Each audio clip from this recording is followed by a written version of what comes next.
لا حول ولا قوة إلا بالله العلي العظيم. بسم الله الرحمن الرحيم. الحمد لله الملك الحق المبين قاسم الجبارين مبير الظالمين مدرك الحاربين رب الشهداء والصديقين، والصلاة والسلام على الرسول النبي الأمي الدافع جيشات الأباطيل والدامغ صولات الأواليل، العبد المؤيد والمنصور المسدد، المصطفى الأمجد والمحمود الأحمد، أبي القاسم محمد.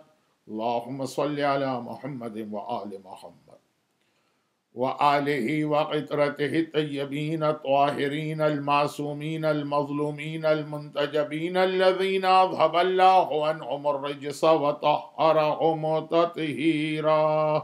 اللهم صل على محمد وآل محمد سيما على الإمام المنتظر والحجة الثاني عشر عجل اللهم له الفرج ولعنة الله على أعدائهم أجمعين من الأزل إلى الأبد. أما بعد فقد قال الله عز وجل في كتابه المبين وفرقانه المتين وقرآنه المجيد وقوله الحق وهو أصدق القائلين. بسم الله الرحمن الرحيم. فهل ينظرون إلا الساعة أن تأتيهم بغتة فقد جاء أشراطها. 1442 ہجرہ کا ایام ازاں، آج 8 محرم کی تاریخ ہے۔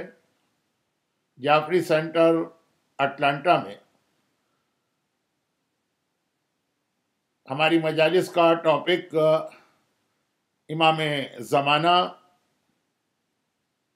کے کانٹیکس میں ہماری ڈیوٹیز اور ہماری رسپانسبلٹیز۔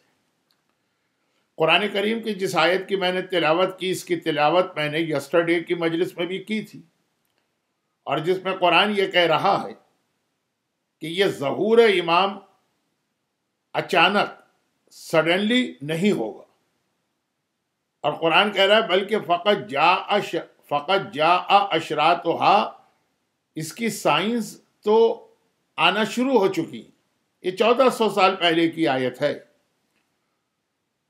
یعنی ان ادر ورڈز قرآن کہہ رہا ہے کہ بس تیار ہو کے بیٹھ جاؤ، ظہور امام کی سائنس شروع ہو چکی ہے، اب وہ کسی وقت بھی ظاہر ہو سکتے ہیں۔ میں نے اس سے پہلے بھی 2 دفعہ یہ بات عرض کی تھی، اور بہت مشہور بات ہے، علماء تو اس کو بیان کرتے ہی رہتے ہیں کہ ظہور امام، ری اپیئرنس آف امام زمانہ، اسے قرآن کریم نے اور احادیث معصومین میں قیامت بھی کہا گیا۔ ایک تو وہ فائنل ڈے آف ججمنٹ ہے، روز قیامت،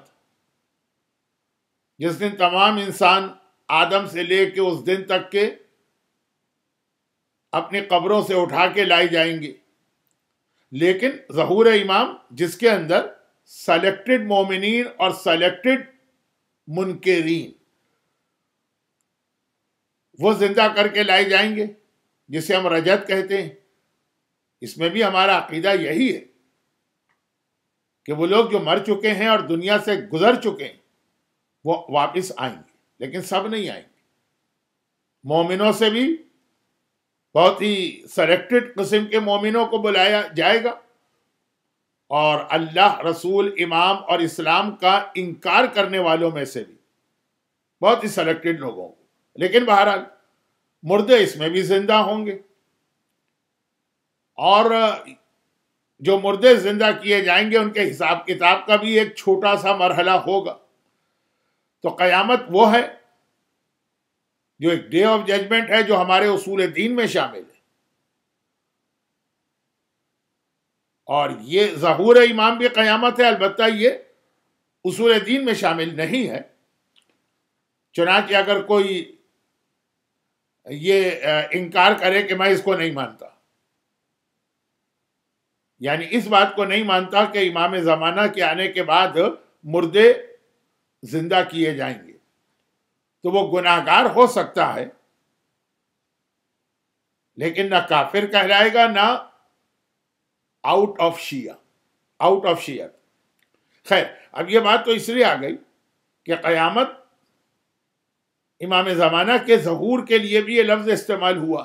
اسی طرح سے امام زمانہ کو، ان کے ظہور کو، ان کی سائنس آف ظہور کو، ان کے لیے ہمیں اور آپ کو مینٹلی اور فزیکلی پریپیئر کرنے کے لیے موت سے بہت زیادہ کمپیئر کیا گیا ہے یا تشبیہ دی گئی. دیکھیں، امام زمانہ کا ظہور تو اس ورلڈ ہسٹری میں ایک ہی مرتبہ ہے، نہ اس سے پہلے اس کی کوئی ایگزامپل ہے، نہ اس کے بعد کوئی ایسی ایگزامپل ہوگی، اور وہ ٹائم ابھی نہیں آیا ہے. لیکن موت تو ایک ایسی چیز ہے جو ہر گھر میں ہے، ہر خاندان میں ہے، ہر شخص کا اپنا پرسنل آبزرویشن ہے، ایکسپیرینس ہے، آپ چاروں طرف دیکھتے ہی رہتے ہیں. تو ایسی چیز جو آدمی اچھی طرح سے سمجھتا ہو، اس کے ذریعے سے دوسری بات کو ایکسپلین کرنا بہت ہی آسان ہو جاتا ہے. تو ظہور امام کے لیے موت کو بہت سی روایتوں کے اندر مثال بنا کے پیش کیا گیا. اب مثلا موت کے حوالے سے ایک بات کنفرم، اور وہ یہ ہے کہ یہ آ کر رہے گی. مثلا ایک بچہ ہے جو ماں کے پیٹ میں، ابھی اس بچے کی کریشن ہوئی ہے، کہا جاتا ہے کہ 4 مہینے کے بعد بچے میں روح پڑتی ہے یا جان آتی ہے. ابھی 4 مہینے نہیں ہوئے، 1 ہفتے کی پریگننسی،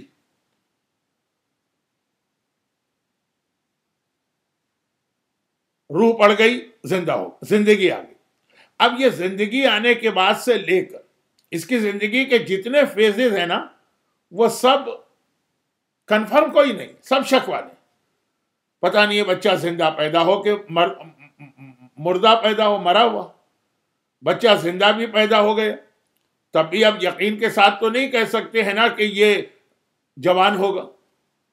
اگر وہ جوان ہو بھی گیا تب بھی ہم یقین کے ساتھ تو نہیں کہہ سکتے ہیں نا کہ وہ مڈل ایج میں جائے گا. وہ مڈل ایج میں پہنچ گیا تب بھی یقین کے ساتھ تو نہیں کہہ سکتے ہیں نا کہ یہ بوڑھا ہوگا. بوڑھا بھی ہو گیا تب بھی یقین کے ساتھ تو نہیں کہہ سکتے ہیں کہ وہ 80 میں مرے گا کہ 90 میں مرے گا کہ 100 میں مرے گا. ماں کے پیٹ میں بچہ پیدا زندہ ہوا، وہاں سے لے کر اس کے مرنے تک جتنے بھی اس کی لائف کے فیزز ہیں، اسٹیجز ہیں، مرحلے، سب کے سب شک والے. گیس کیا جا سکتا ہے، ایک انسان چاروں طرف اپنی فیملی کو دیکھ کر اندازہ لگا سکتا ہے کہ جی اس فیملی میں 60s تک لوگ زندہ رہتے ہیں، پھر مر جاتے ہیں 80s، لیکن یقین کے ساتھ کچھ نہیں کہا جا سکتا. البتہ اگر یقین کے ساتھ، پوری شیورٹی کے ساتھ کوئی بات کہی جا سکتی ہے تو وہ صرف ایک، اور وہ یہ ہے کہ یہ بچے کو مرنا ضرور. جو ماں کے پیٹ میں پہلی سانس لے رہا ہے، اس کو ایک دن موت کا سامنا کرنا، چاہے یہ زندہ پیدا ہو کہ نہ ہو، بچپنا اس کا گزرے کہ نہ گزرے، جوان ہو کہ نہ ہو، مڈل ایج میں جائے کہ نہ جائے، بوڑھا ہو کہ نہ ہو، مرنا ضرور. واحد کنفرم چیز جو ہر آدمی کہہ سکتا وہ یہ ہے کہ سانس لے لی ہے، زندگی آ گئی ہے تو موت یقین ہے. امام زمانہ کے لیے بھی ہم سے یہی کہا گیا کہ اللہ نے اس دنیا کو کریٹ کیا. اب انبیاء بھی آئے ہیں، ائمہ بھی آئے ہیں، مختلف سسٹم بھی آئے ہیں، انسان بہت ترقی کر رہا ہے. غاروں میں رہنے والا انسان آج اسکائی اسکریپر میں رہ رہا ہے. دنیا میں رہنے والا چاند اور مریخ اور پتہ نہیں کہاں کہاں جا رہا. لیکن دنیا کا فیوچر کیا ہے، انسان کا فیوچر کیا ہے، کچھ نہیں کہا جا سکتا. کنفرم طریقے سے کچھ نہیں کہہ سکتے.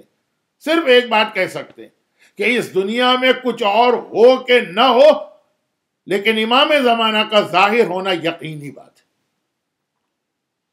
چنانچہ روایت یہ ہے کہ نہیں کہ اگر قیامت میں ایک دن بھی باقی رہے گا تو اللہ اس دن کو بھی اتنا لیندی کر دے گا کہ امام زمانہ ظاہر ہو کے وہ اپنا پورا سسٹم یہاں پہ قائم کرے. ادھر موت یقینی ہے، ادھر کہا گیا کہ امام کا ری اپیئرنس اور امام کا ظاہر ہونا یقینی. اور کئی طریقے سے پھر اس کو کمپیئر کیا گیا. سائنس آف ظہور کے حوالے سے ایک چھوٹی سی روایت موت کی پڑھ لی. اللہ کے انبیاء میں ایک بہت اہم نبی حضرت یعقوب ہیں.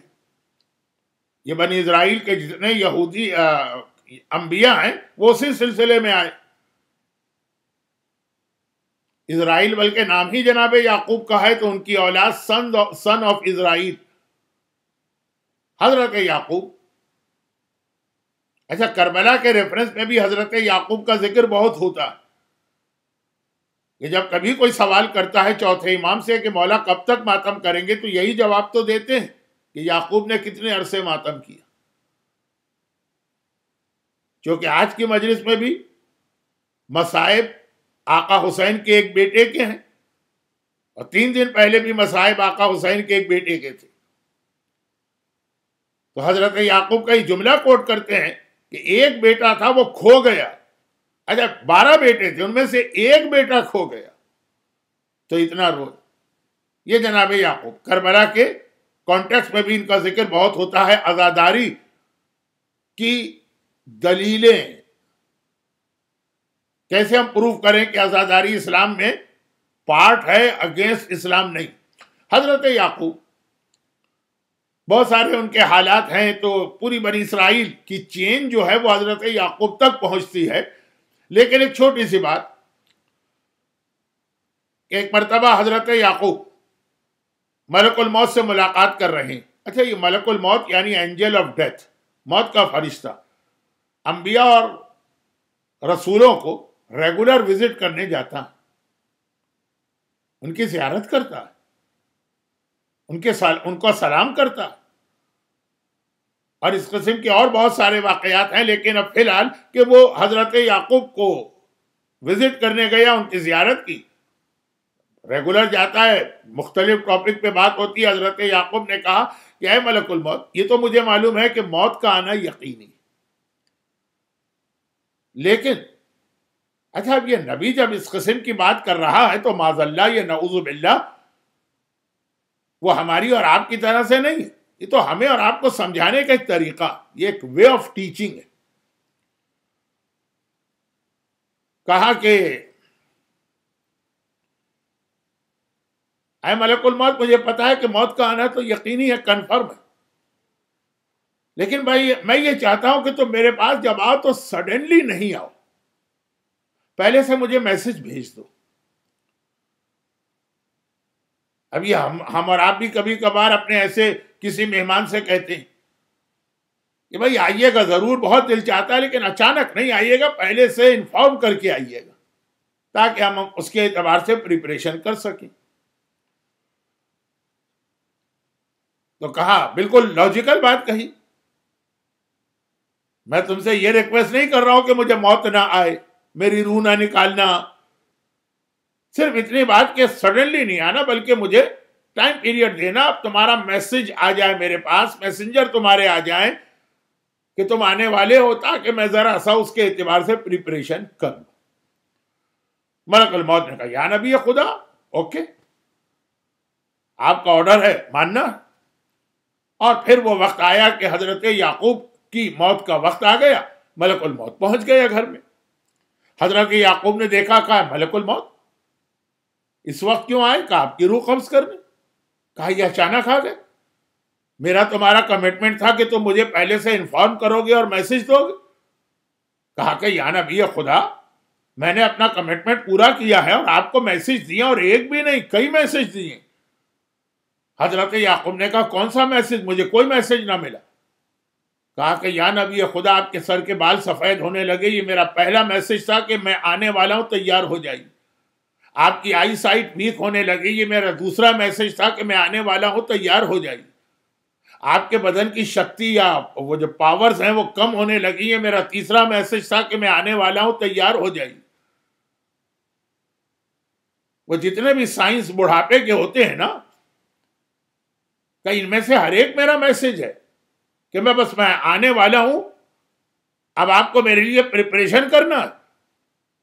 اچھا یہ اب جو جملہ میں کہہ رہا ہوں یہ ورڈنگ میری، یہ ملک الموت کی نہیں ہے، وہ اتنے انسلٹنگ وے میں بات نہیں کرے گا، لیکن شارٹ یہ کہ یا نبی خدا میں نے تو میسج پہ میسج بھیجے، آپ نے کوئی اٹینشن نہیں دی، نہیں اگنور کرتے رہے.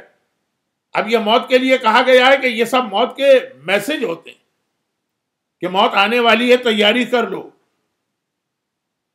امام زمانہ کے لیے بھی کہا گیا کہ اسی طرح سے بہت ساری سائن آتی ہیں، وہ میسج ہے کہ امام آنے والے ہیں، تیاری کر لو. ہم اور آپ اس کو اگنور کرتے ہیں، توجہ ہی نہیں دیتے. جیسے کل میں نے عرض کیا تھا، مسجدیں بھر جائیں گی لیکن ہدایت نہیں ملے گی. بلکہ آج کل تو عالم اسلام کی کتنی مسجدیں ایسی ہیں کہ جہاں سے لوگوں کو مس گائیڈ کر کے گمراہ کیا جاتا. ہمارے خلاف بھی کفر کے فتوے جو لگتے ہیں تو ان کا مین جو سورس ہوتا ہے وہ مسجدیں ہوتی. اور ہم بھی جو آپس میں ایک دوسرے کو کافر بناتے ہیں، یہ کافر کا کھیل خالی دشمنان اہل بیت نہیں کرتے، محبان اہل بیت بھی آپس میں بہت زیادہ یہ کھیل میں حصہ لیتے ہیں.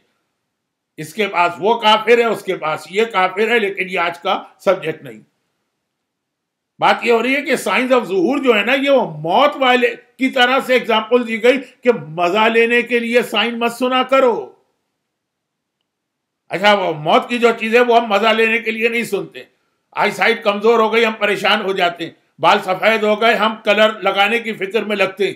جسم میں طاقت کم ہو گئی تو ہم مختلف قسم کے ویٹمنز اور مختلف دوائیاں استعمال کرنے لگتے ہیں. لیکن امام زمانہ کے بارے میں ہر آدمی کہتا ہے مولانا ایسی سائن آف ظہور بتائیے جو ذرا انٹرسٹنگ ہو اور جس کو سن کے مزہ آئے. یہ مزے والی بات نہیں ہے، یہ پریپریشن کی بات ہے.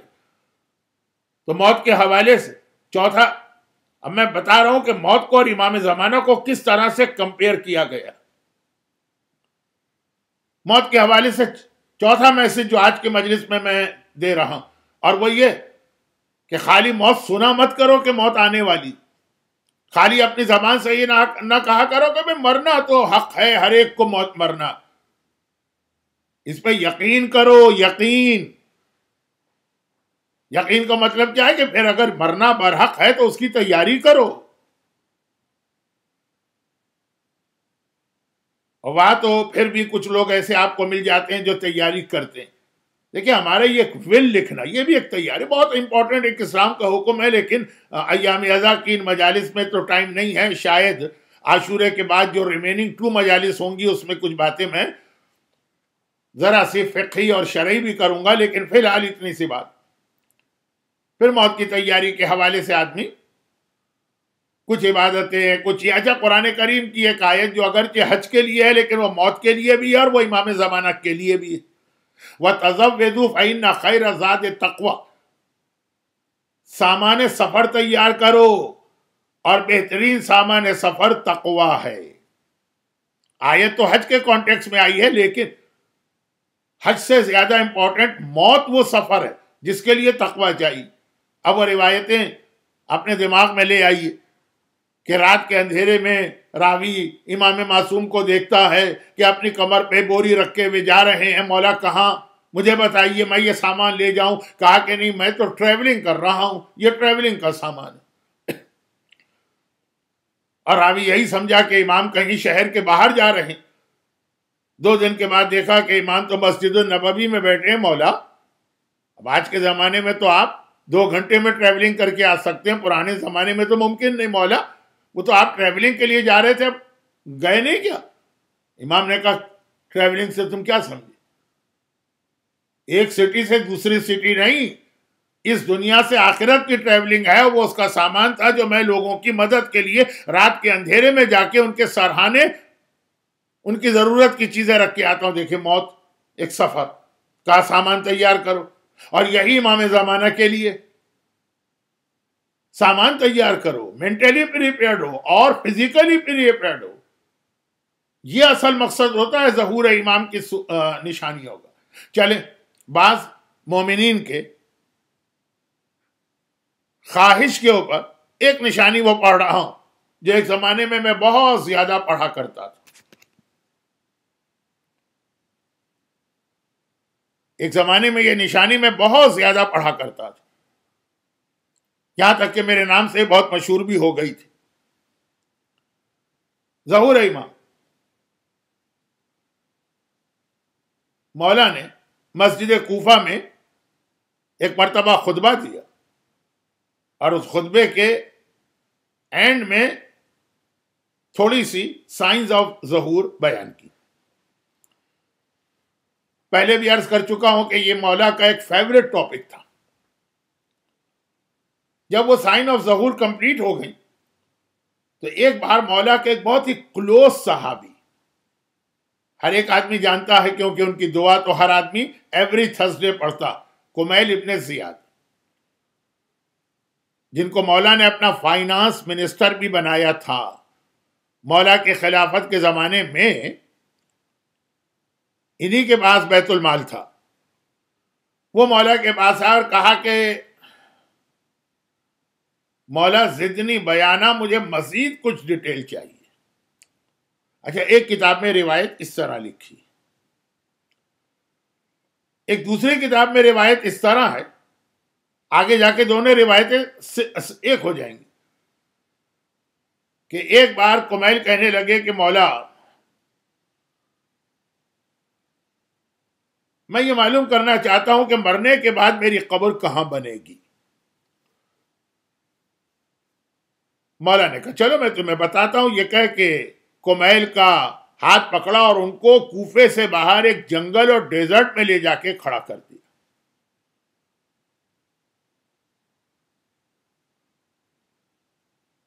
اچھا، اب وہ جو پہلی روایت ہے کہ کمیل نے کہا میں کچھ اور سائنس سننا چاہتا ہوں، جو آپ نے خطبے میں بتایا وہ تو بہت ہی جنرلائز قسم کے ہیں کہ آخری زمانہ جب میرا بیٹا ظاہر ہوگا، لوگ نمازوں کو ضائع کریں گے، زکوٰۃ کے مال کو کھا جایا کریں گے، والدین کی بے احترامی کریں گے، بیویوں کی اطاعت کریں گے، گانے بجانے کی محفلیں سجائیں گے. مولا کے کئی خطبات تو اسپیشل مولا اس میں بھی یہ کہ ہاتھ پکڑ کے کوفے کے باہر لے گئے. دوسری جو روایت ہے کہ مولا نے کہا کہ میں کہاں دفن ہوں گا، مولا نے ہاتھ پکڑا کمیل کا، کوفے کے باہر لے گئے. یہاں آ کے دو روایتیں ایک ہو گئی. کوفے کے باہر، شہر کے باہر، سٹی ختم ہو گیا، جنگل آ گیا، ویرانہ آ گیا، صحرا آ گیا، ڈیزرٹ آ گیا. وہاں پہ مولا نے لے جا کے کھڑا کیا اور کہا کمیل یہاں پہ تمہیں دفن کیا جائے گا. کمیل نے افسوس کے عالم میں کہا مولا میری بڑی خواہش تھی کہ میں تو وہاں دفن ہوں کہ جہاں پہ آپ دفن ہوں گے. اب کمیل کے ذہن میں یہ کہ مولا کوفے میں رہتے ہیں، شہر کوفے میں ہے، سٹی کوفہ ہے، مولا اگر دنیا سے گزرے، شہید ہوئے تو وہیں دفن ہوں گے. یہ تو شہر کے باہر ایک جنگل، ایک ویرانہ، ایک ڈیزرٹ ہے. مولا نے کہا کمیل میری قبر بھی یہیں پہ بنے گی. آج کمیل کی قبر کہاں ہے؟ کوفے کے اس محلے کا نام ہے حنانہ. وہاں مسجد حنانہ بھی ہے، کمیل کا روضہ بھی. ڈسٹینس آپ کو معلوم ہے، آپ میں سے تو ہر آدمی ریسنٹ زیارت پہ گیا. اگر یہ پیناڈامک نہ ہوتا تو کتنے لوگ فرسٹ اشرے میں بھی یہی جعفری سینٹر اٹلانٹا کے مومنین کربلا میں ہوتے. تو مسجد حنانہ سے کمیل کا روضہ تو واکنگ ڈسٹینس ہے، ایک ہی علاقہ ہے.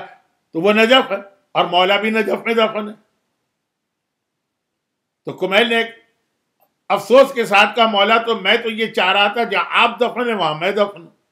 مولا نے کہا کہ کمیل میں بھی اسی جگہ دفن ہوں گا، یعنی میری قبر بھی نجف میں بنے گی، کوفے میں نہیں. اور اے کمیل پھر وقت گزرے گا، یہ پورا جنگل ابھی ویرانہ ڈیزرٹ نظر آ رہا ہے نا، وقت گزر جائے گا اور ایک ایسا ٹائم آئے گا کہ جہاں تمہاری قبر کے چاروں طرف بہت ہی مضبوط قسم کی عمارتیں بنیں گی، بلڈنگ. اب آج کل تو یہ RCC کنسٹرکشن ہوتا ہے یا کانکریٹ یا اسٹیل. تو جس زمانے کی مولا بات کر رہے ہیں اس وقت تو ٹوٹے پوٹے مکان بنتے تھے. کہ کمیل بہت ہی مضبوط قسم کی، سالڈ قسم کی بلڈنگ بنے گی اور ان میں ہر ایک میں ایک شیطان آ کے بیٹھے گا جس کی نشانی گھر کی چھت پہ لگائی جائے گی. وہ یسمّا بے ایریل. ایک زمانے میں اس روایت میں لفظ اینٹینا پڑھتا تھا، لیکن بعد میں جب میں نے اوریجنل کتاب چیک کی، وہ میں نے اپنے استاد سے سنا تھا، یہ میں نے خود کتاب چیک کی جا کے، تو اس میں لفظ ایریل ہے۔ ایریل اینٹینا ایک ہی چیز ہوگی۔ ہر گھر میں ایک شیطان آ کے بیٹھ جائے گا اور اس کی نشانی اس گھر کے اوپر لگائی جائے گی، سائن آف شیطان، جس کو اس وقت کے لوگ ایریل کہیں گے یا اینٹینا کہیں گے۔ اچھا، اب یہ کمیل کے چاروں طرف، کمیل کے قبر کے چاروں طرف جو آج آپ کو بلڈنگیں اور عمارتیں اور مکانات نظر آتے ہیں، کب کی بات؟ 1960s میں۔ تب وہ بالکل جنگل تھا، ویرانہ تھا، کوئی بستی آبادی نہیں تھی۔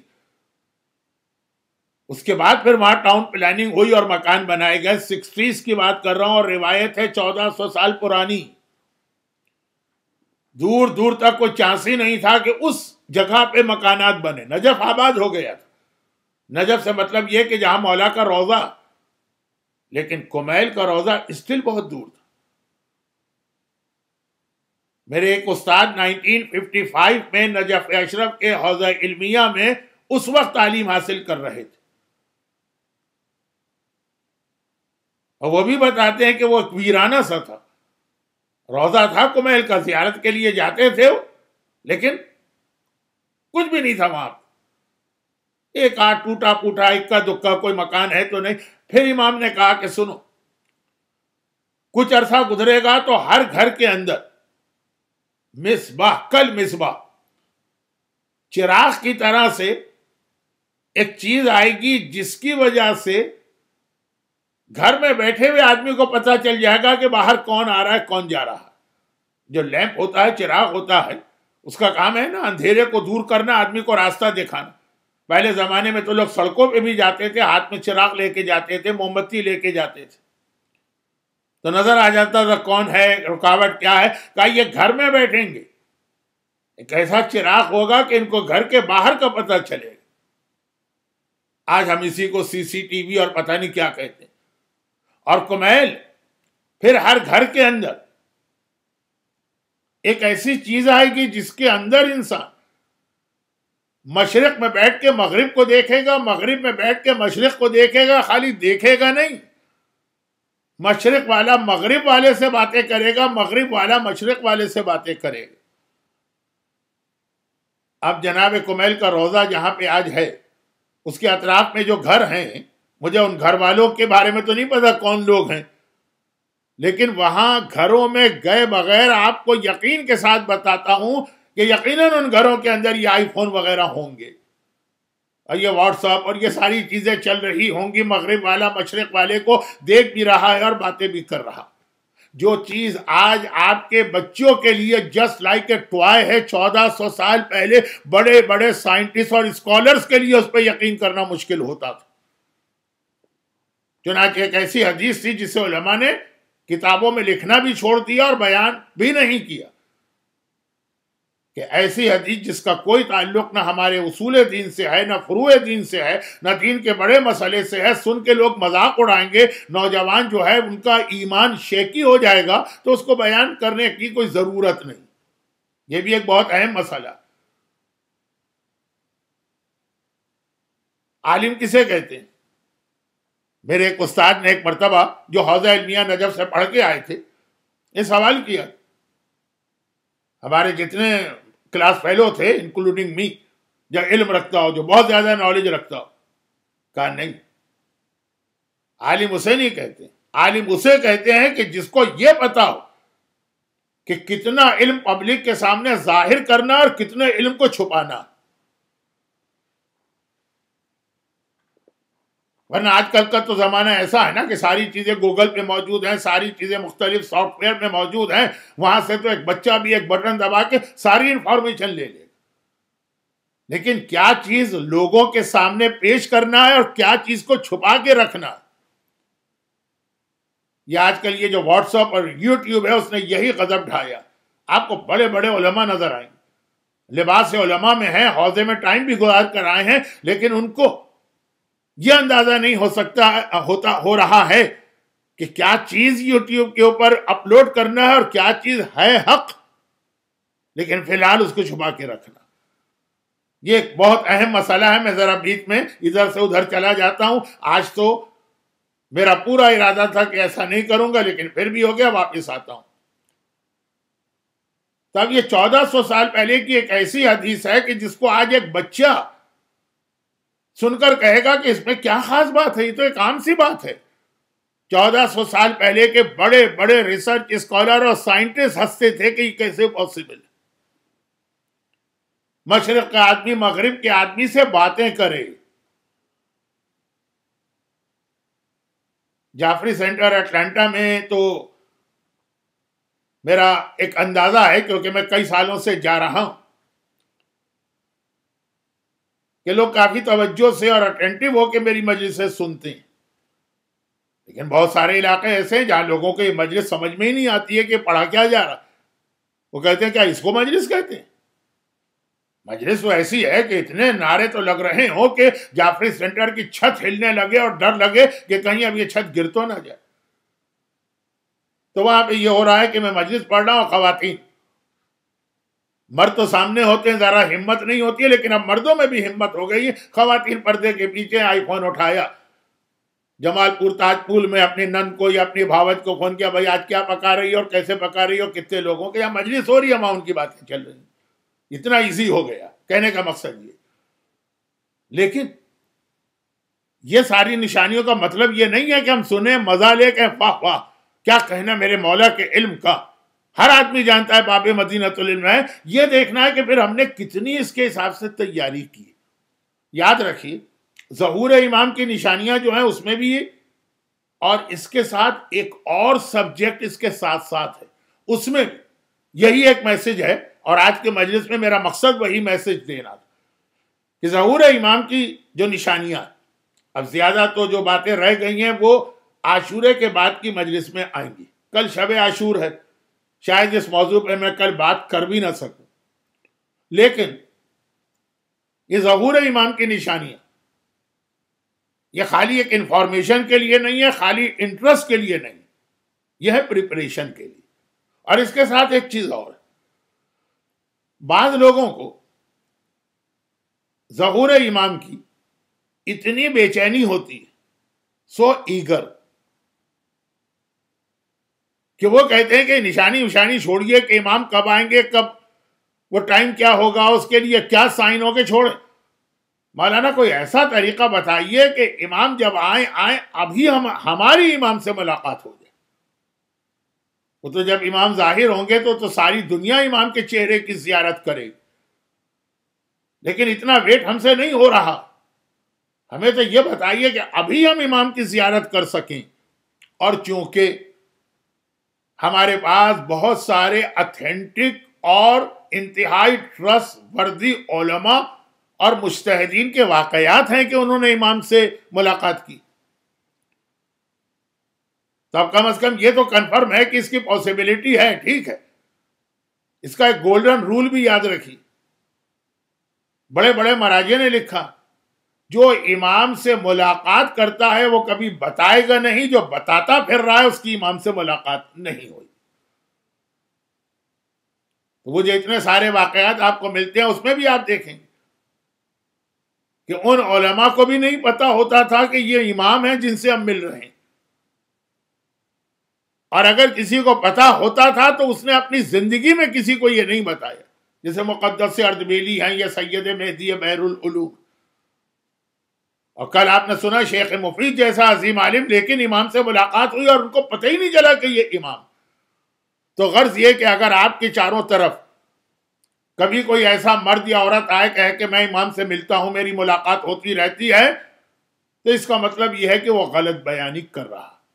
لیکن وہ تو ایک الگ چیز ہوگی، یہ بات تو طے ہے نا کہ اس زمانے میں بھی امام سے ملاقات ہوتی ہے اور ہوئی۔ تو ایک تو یہ واقعات، پھر دعاؤں کی کسی کتاب میں آپ دیکھیے تو بہت سارے اعمال بھی دیے ہیں کہ اگر فلاں عمل کرو گے تو تمہاری امام سے ملاقات ہو جائے گی۔ اب میں وہ والے عمل نہیں بتا رہا جس کے لیے آپ کو بڑی زحمتیں اٹھانا پڑے کہ بھئی 40 شب بدھ مسجد سہلا میں جاؤ یا مسجد جمگران میں جاؤ یا دوران حج عرفات کے میدان میں حج تو مت کرو. بھئی چاروں طرف نگاہ ڈالتے رہو کہ ان حاجیوں میں امام کون نظر آ رہے ہیں. یہ نہیں. ایسے اعمال بھی ہیں کہ آپ اپنے گھر میں بیٹھے ہوئے یہ دعا پڑھ کے سو جائیں یا فلاں عمل اپنے گھر میں کریں تو امام سے ملاقات ہو جائے گی. وہ بھی ہمارے پاس ہیں تو گرچہ یہ دعا تعویذ عمل اتنا زیادہ نہیں ہے اسلام میں جتنا آج کل کچھ لوگوں نے اس کو بیان کرنا شروع کر دیا. کل جو بات میں نے کہی تھی وہ آدھی صحیح بھی ہے آدھی غلط ہے. جو آدھی غلط بات ہے وہ میں کل کہہ چکا ہوں لیکن آدھی صحیح بھی ہے کہ جو وہ پہلے زمانے میں لوگ اپنی بچیوں کو قرآن تک پڑھنا نہیں سکھاتے تھے کہ جی اگر اس نے قرآن پڑھ لیا تو ہر وقت یہ تلاوت میں لگ جائے گی یا دعاؤں میں لگ جائے گی اور مصلی پہ بیٹھی ہوئی ہے. مثلا شوہر کو اس کی ضرورت ہے اور بچے کو ماں چاہیے ہے لیکن وہ لگی ہوئی اپنے اعمال میں. اب اگر وہ لوگ منع کریں تو وہ گناہگار کے روک رہے ہو دعا سے, اور اگر وہ کہیں کہ نہیں بھئی چھوڑو اجازت دیں اس کو تو پورے گھر کا نظام ڈسٹرب. اس لیے لڑکی کو ایسا بناؤ ہی نہیں یہ جو پہلے زمانے کے لوگ کہتے. میں نے کہا یہ آدھی بات تو غلط ہے لیکن آدھی صحیح بات بھی. آج پتہ نہیں ہمارے یہاں بہت سارے مرد اور عورتیں ایسے نکل آئیں جو سمجھ رہے ہیں اسلام نام ہی اس بات کا ہے کہ ہر وقت 24 گھنٹے مصلی پہ بیٹھے رہو, یہ لمبی لمبی دعائیں, یہ لمبی لمبی تسبیح, اور سمجھتے ہیں کہ اس سے اسپریچول پاور بڑھتی ہے یا یہ کہ اتنی ساری دعاؤں سے اللہ خوش ہوتا. ہر چیز کی ایک لمٹ ہوتی ہے. سارا سال شب قدر نہیں ہے. ایک شب قدر ایک وہ رات ہے کہ جہاں پوری رات کو آپ کو اعمال کرنا.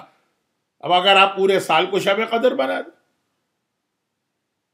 نماز شب جیسی اہم ترین عبادت کے لیے ریکمنڈیشن ہے کہ نیند پوری کرو پھر نماز شب پڑھو. اور اس کے علاوہ بھی یہ تو ذرا سا سبجیکٹ ہٹ جائے گا لیکن اسلام میں اور کرسچینٹی میں ایک بہت بڑا فرق یہ ہے. اسلام میں اور ہندو مذہب میں ایک بہت بڑا فرق یہ ہے. اسلام میں اور بدھ مذہب میں ایک بہت بڑا فرق یہ ہے. اور بھی جو دوسرے مذہب وہ سب یہ کہتے ہیں کہ اگر اللہ سے کلوز ہونا ہے تو دنیا کی چیزوں کو کم سے کم کرو اور زیادہ جا کے عبادت کی جگہ پہ بیٹھ جاؤ. اور اسلام کہتا ہے کہ نہیں, خالی تسبیح پڑھنے سے اللہ سے کلوز نہیں ہوتے. اپنی بیوی کو مسکرا کے دیکھ کر بات کرو, اس سے بھی آدمی اللہ سے کلوز ہوتا.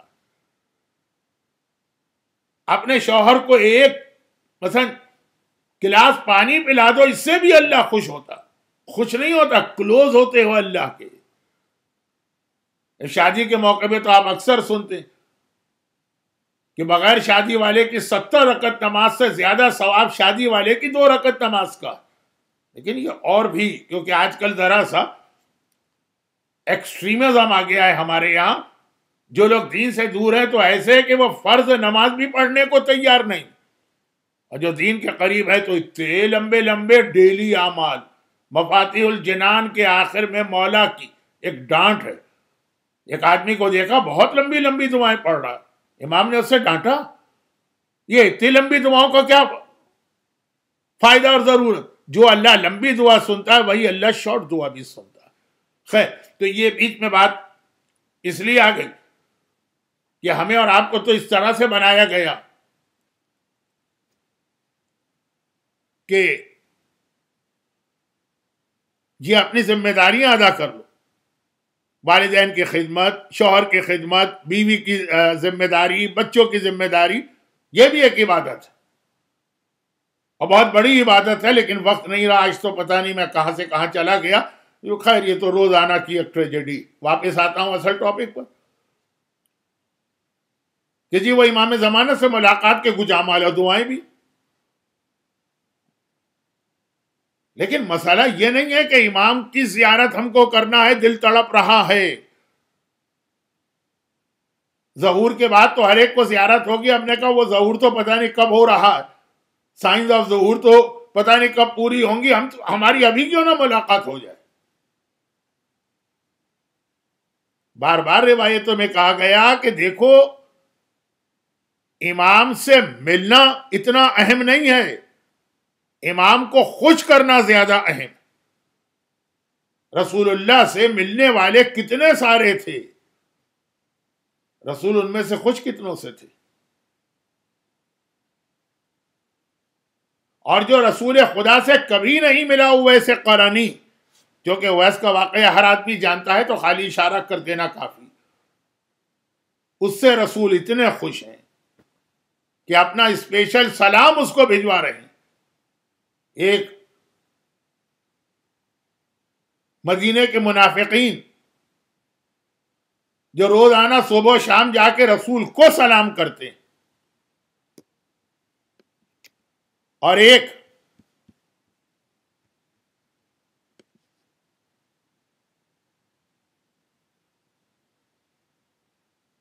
وہ جس کو خود پیغمبر نے اپنا سلام بھجوایا۔ یہ ویسے قرنی کا اسٹیٹس کہ مولا جب جنگ صفین کے لیے نکل رہے ہیں، پورا لشکر تیار ہے، لوگوں نے کہا چلے کا ٹھہر جاؤ، ابھی میں ایک سپاہی کا انتظار کر رہا ہوں، جب تک کہ وہ نہیں آئے گا میں جنگ کرنے نہیں جاؤں گا۔ ساری دنیا امام کا انتظار کرے اور ویسے قرنی وہ ہے جس کا انتظار امام کرے۔ اور مدینے پہنچ کر رسول کی زیارت کیے بغیر آ گیا کہ ماں نے مدینے میں ٹھہرنے کی اجازت نہیں دی۔ خوش، راضی، یہ ہماری ذمہ داری ہے کہ امام کو خوش اور راضی کرے، چاہے کبھی ملاقات نہ ہو۔ یہ نہیں ہے کہ امام سے ہماری ملاقات ہو اور امام سے ملے تو چاہے اب امام ہم سے ناراض ہی کیوں نہ ہو۔ کیا رسول اللہ کا واقعہ ابھی آپ نے مباہلے میں نہیں سنا کہ جب یہ نجران کے عیسائی آئے تھے، پیغمبر کو سلام کیا، پیغمبر نے ان کو دیکھ کر اپنا چہرہ ہٹا لیا، منہ پھیر لیا، گولڈ کے زیور اور پتہ نہیں کیا کچھ پہن کر آئے۔ کیا وہ داڑھی شیو کرنے والے کا واقعہ نہیں سنا؟ اسے دیکھ کے پیغمبر نے منہ پھیر لیا۔ وہ آ بھی گیا، سلام بھی کر رہا ہے، پہنچ بھی گیا، زیارت کا موقع بھی مل رہا ہے، وہ پیغمبر کو دیکھ رہا ہے، پیغمبر اس کو دیکھنے کو تیار نہیں۔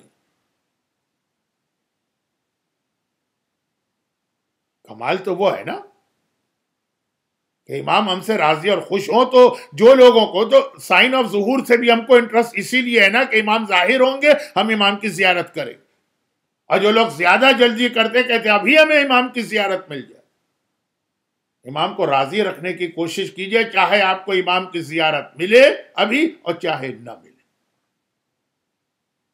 اور اس کے لیے وہی بات ہو رہی ہے کہ اپنے آپ کو مینٹلی اور فزیکلی پریپیئر کرنا، اپنے آپ میں تبدیلی لانا، اپنی فیملی میں تبدیلی لانا۔ ہمارے یہاں چند واجبات پہ عمل کرنا لوگوں کے لیے مشکل ہو جاتا،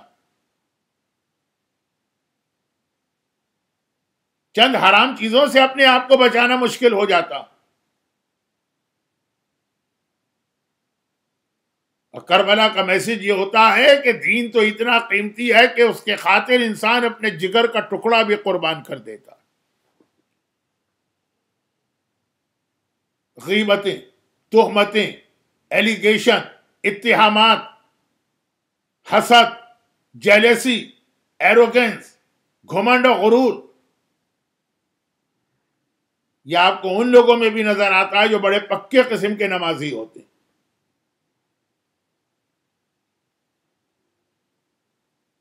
یہ آپ کو ان میں بھی نظر آتا ہے جو ہر سال دوڑ کے حج کرنے جاتے ہیں۔ یہ آپ کو ان میں بھی نظر آتا ہے جو سال میں 3 مرتبہ 4 مرتبہ کربلا کی زیارت کے لیے جا کے ذریعے امام کو پکڑ لیتے ہیں۔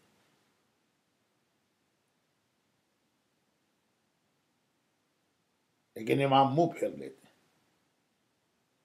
حج کے لیے بھی روایت ہے، زیارت کے لیے بھی روایت۔ ذرا اندازہ کریں،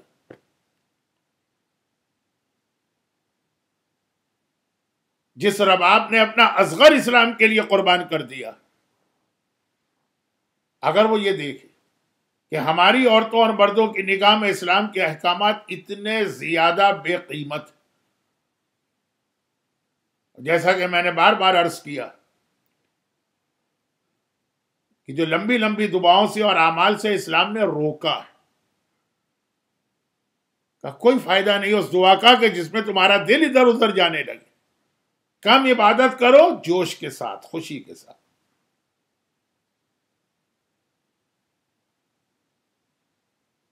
ابھی عاشورے کے اعمال تو آپ انجام دیں گے، لیکن آپ کو پتا ہے نا کہ اعمال عاشورہ اگر آپ ڈیلی بھی کریں تو اس کے بہت بینیفٹ ہے. آیت اللہ سیستانی کا فتویٰ میرے پاس موجود، وہ جو 100 مرتبہ لعنت ہے اور 100 مرتبہ درود ہے، اگر وہ خالی ایک دفعہ ہم پڑھیں تو کافی ہے. کا بالکل کافی. اور اس کے علاوہ اور بہت ساری باتیں ہیں. خاص طور پہ آج مجھے 2 جملے، زیادہ نہیں، لیڈیز سے بات کرنا. گھر کو سنبھالیں، گھر کو صحیح کریں.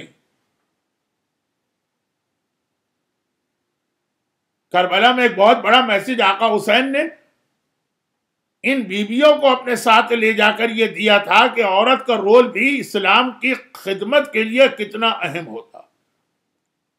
اور پھر خاص طور پر اس میں جب ہمارے سامنے اس رباب کا تذکرہ آتا جس کے لیے آقا حسین نے ایک ایسا جملہ کہا جو کسی بھی ریلیجس آدمی کی زبان پہ ہم کو اچھا نہیں لگتا. حسین تو خود ریلیجن ہے. دین است حسین. ایک امام معصوم فرماتے ہیں جس گھر میں رباب نہ ہو وہاں پہ میرا دل نہیں لگتا.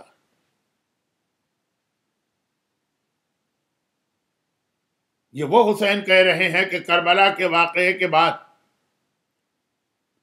کسی نے سوال کیا تھا مولا سجاد سے کہ مولا آپ کے بابا کی اولادیں بہت کم ہیں. دیکھیے اس وقت تک تو یہ 3 امام ہوئے تھے. مولا علی کی اولادیں کتنی، آقا حسن کی اولادیں کتنی، ایز کمپیئر ٹو دوست امام حسین کی اولادیں بہت کم ہیں. ریزن کیا؟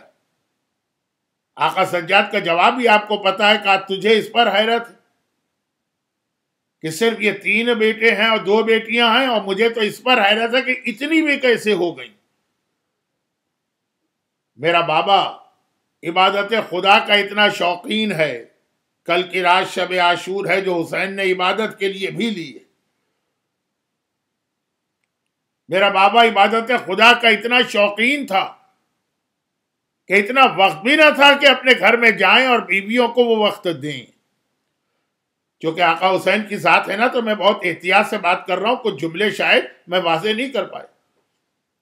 یعنی آقا حسین جو بات میں کہنا چاہ رہا ہوں کہ شہزادی رباب کا جو اتنا ہائی اسٹیٹس بتا رہے ہیں وہ اس لیے نہیں کہ جیسے بہت سارے شوہروں کو اپنی بیویوں سے محبت ہو جاتی، یا کچھ لوگوں کو دولت سے محبت ہے، کچھ کی توجہ عورتوں کی طرف ہے. آقا جیسا مقدس کا لفظ بھی آقا کے لیے توہین ہے. وہ معصوم امام ہے. لیکن بعض روایتوں میں یہ لفظ آیا کہ معصومین میں زہد میں آقا حسین ایک مثال. رباب نے کوئی ایسی خدمت کی ہے حسین کی کہ حسین کہتے ہیں اس گھر میں میرا دل نہیں لگتا جس گھر کے اندر رباب نہ ہو. اور وہ رباب ہی کربلا میں اس لیے سب سے زیادہ پریشان تھی کہ میرے پاس کربلا کے جہاد میں حصہ لینے کے لیے کوئی اولاد ہی نہیں.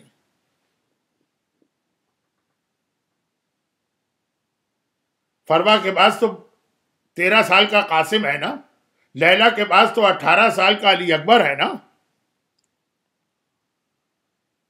اس مجمع میں موجود مومنین اور مومنات میں سے جن کا اولاد کا کوئی مسئلہ دل میں یہ مسئلہ رکھیں اور یہ مجلس سنیں. جس مجلس میں علی اصغر کے مسائل بیان ہوتے ہیں اولاد کے حوالے سے ہر پریشانی دور ہو جاتی. ایک ایسی ماں کے مصائب آج ہم پڑھنے جا رہے ہیں جس نے وہ بیٹا قربان کیا ہے کہ غیر مسلموں نے بھی اگر مرثیہ لکھے تو علی اصغر کے مرثیہ لکھے. اور اب آپ پریشان ہیں کہ میرے پاس کربلا کے جہاد کے لیے کوئی قربانی ہی نہیں. اور حسین یہ بتا رہے ہیں کہ کربلا کی سب سے بڑی قربانی تو رباب ہی کا بیٹا دے گا. چونکہ آپ میں سے تقریباً ہر ایک نے ایک عظیم نام سنا، خطیب اعظم مرحوم مولانا غلام عسکری صاحب علی اللہ مقامہ، آپ کے شہروں میں بھی آتے تھے، احمد آباد میں بھی آتے تھے، بلکہ کچھ ایسے لوگ بھی ہیں اس مجلس کے اندر، خواتین و حضرات، جنہوں نے براہ راست ان کی مجلس سنی ہوگی۔ وہ جناب علی اصغر کے مصائب میں ایک ٹکڑا یہ بیان کرتے تھے، جہاں سے میں مصائب شروع کر رہا ہوں، کہ 28 رجب کو جب حسین کا قافلہ مدینے سے چلنے لگا اور سواریاں آ گئیں، اور حسین نے پیغام بھیجا کہ زینب بیویوں سے کہو کہ اب اپنی اپنی سواری پہ بیٹھے، ہم کو سورج ڈوبنے سے پہلے مدینے سے نکل جانا۔ اب یہ ساری بیویاں تیار ہو رہی ہیں سواریوں پر بیٹھنے کے لیے۔ حسین کی فاطمہ صغرا آگے آئی۔ اب تک فاطمہ صغرا کو امید تھی کہ شاید بابا مجھے ساتھ لے جائے، لیکن اب دیکھا کہ اب تو کوئی امکان نہیں۔ تو صغرا قریب آئیں بیویوں کے، اور رباب کے پاس پہنچ کے کہا کہ اماں ذرا ایک لمحے کے لیے میرے اصغر بھیا کو تو میری گود میں دے دی۔ اب یہ اصغر کتنے ایج کیا ہے؟ 3 ویک کے بھی نہیں۔ بعض کتابوں میں لکھا ہے 10 رجب کو ولادت ہوئی ہے، تو 28 رجب کو 18 دن کے ہیں خالی۔ اچھا، اس دوران صغرا جو تھی وہ بیمار رہی۔ جو بیمار ہوتا ہے تو نیو بورن کو ذرا سا اس سے بچایا جاتا ہے، وہ خود ہی احتیاط کرتا۔ تو صغرا اب تک اصغر کو صحیح معنوں میں نہ دیکھ سکی ہے، نہ گود میں لے سکی ہے۔ بہن ہے اور بھائی، اب جب یہ جا ہی رہیں، اماں ذرا ایک لمحے کے لیے اصغر کو میری گود میں دے دیجئے۔ رباب نے اصغر کو صغرا کی گود میں دیا۔ صغرا نے اصغر کو دیکھا، کان پہ منہ رکھ کے کہا، اصغر بھیا سب مجھے چھوڑ کے جا رہے، کیا تم بھی مجھے چھوڑ دو گے؟ خدا معلوم کس طرح صغرا کے دل سے بات نکلی اور اصغر کے دل میں اتر گئی، کہ اب اصغر نے اس طرح صغرا کی گود میں منہ چھپا لیا کہ تھوڑی دیر کے بعد رباب نے کہا، اصغر بیٹا میری گود میں آ جا، میں اپنی سواری کی جانب جا رہا ہوں، میں اپنی سواری کی جانب جا رہی ہوں۔ اصغر دیکھنے کو تیار نہیں۔ حسین کا دوسرا پیغام آیا، زینب بہن بیویاں اب تک باہر نہیں نکلی، دیر ہو رہی۔ اب دوسری بیویاں آگے بڑھی، ام فروا، جو کچھ روایتوں میں ہے کہ اصغر کی سگی خالہ، اصغر بیٹا میری گود میں آ جا۔ ارے ام کلثوم آگے بڑھی، اصغر بیٹا میری گود میں آ جا۔ فاطمہ کبریٰ آگے بڑھی، اصغر بھیا میری گود میں آ جا۔ لیکن اصغر ایسا منہ پھیر کے منہ چھپائے ہوئے صغرا کی گود میں ہے کہ جب تیسرا پیغام حسین کا آیا تو اب ثانیہ زہرا زینب کبریٰ خود آگے بڑھتی ہیں اور آ کر کہتی ہیں، اصغر بیٹا ہمیں دیر ہو رہی ہے، میری گود میں آ جا۔ لیکن آج اصغر پھوپھی زینب کی بات سن کے بھی ایک مرتبہ اسی طرح منہ چھپائے پڑا ہے۔ آخر چوتھی مرتبہ حسین کا پیغام نہیں آیا، خود میرا آقا حسین گھر میں آ گیا۔ زینب بہن کیا بات ہے؟ زینب نے کہا، بھیا کیا کروں؟ اصغر نہیں مانتا ہے۔ حسین نے جب یہ سنا قریب آئے، ایک جملہ صغرا نے اصغر سے کہا تھا، ایک جملہ حسین نے اصغر سے کہا۔ ایک بار اصغر کے کانوں کے قریب منہ لے جا کر کہا، اصغر بیٹا میں تجھے تیری بہن سے کبھی الگ نہ کرتا، لیکن جو جہاد کربلا میں کرنے جا رہا ہوں اس میں مجھے تیری قربانی کی ضرورت بھی ہے، تیرے بغیر میرا جہاد کامیاب نہیں ہو سکتا۔ وہ اتنا سننا تھا، 18 دن کا اصغر ایک بار تڑپ کے صغرا کی گود سے حسین کی گود میں آ گیا، اور حسین کربلا پہنچ گئے۔ عاشور کا دن آ گیا، شہادتوں پہ شہادتیں ہونے لگی۔ آخر میں وہ وقت آ گیا کہ ہائے میرا مولا اکیلا رہ گیا۔ عباس مارے گئے، اکبر مارے گئے، قاسم مارے گئے، اون و محمد مارے گئے، اولاد عقیل ماری گئی، اولاد جعفر طیار شہید ہو گئے، کوئی نہیں۔ حسین ٹیلے پہ جاتے ہیں، دائیں دیکھتے ہیں، بائیں دیکھتے ہیں، آواز دیتے ہیں، حل من ناصر ینصرنا، ارے ہے اس دنیا میں کوئی جو حسین کی مدد کو آئے؟ حل من ذاب یذب عن حرم رسول اللہ، ارے کوئی ہے جو رسول کے حرم کا دفاع کرے؟ کہیں سے جواب تو نہ آیا۔ ایک بار خیمے سے بیویوں کے رونے کی آواز آنے لگی۔ میرا آقا میرا مولا ٹیلے سے اتر کے خیمہ میں گیا، پوچھا زینب ابھی میں زندہ ہوں، یہ بیویاں کیوں رو رہی ہیں؟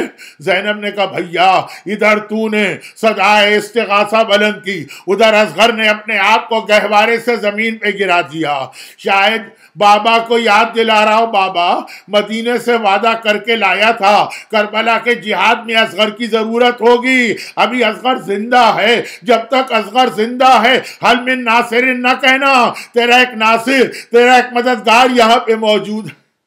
حسین نے اصغر کو گود میں لیا، دھوپ بہت تیز ہے، اب آ کے دامن میں اصغر کو چھپایا، فوج یزیدی کہہ رہی ہے کہ شاید حسین قرآن لے کے آ رہے ہیں اور قرآن کے ذریعے فیصلہ کرائیں گے، لیکن جب ٹیلے پہ جا کے ابا کا دامن ہٹایا، ششماہا حسین کے ہاتھوں میں ہے، قرآن ناطق کا ایک پارا، اور حسین کہہ رہے کہ اس کی ماں کا دودھ بھی سوکھ گیا، تم صاحب اولاد اگر پانی ہو اسے لا کے چند قطرے پانی کے دے دو، اور جب کوئی جواب نہ آیا حسین نے اصغر سے کہا اصغر تم تو خود حجت خدا کے پوتے ہو، تم خود ہی اپنی حجت تمام کرو۔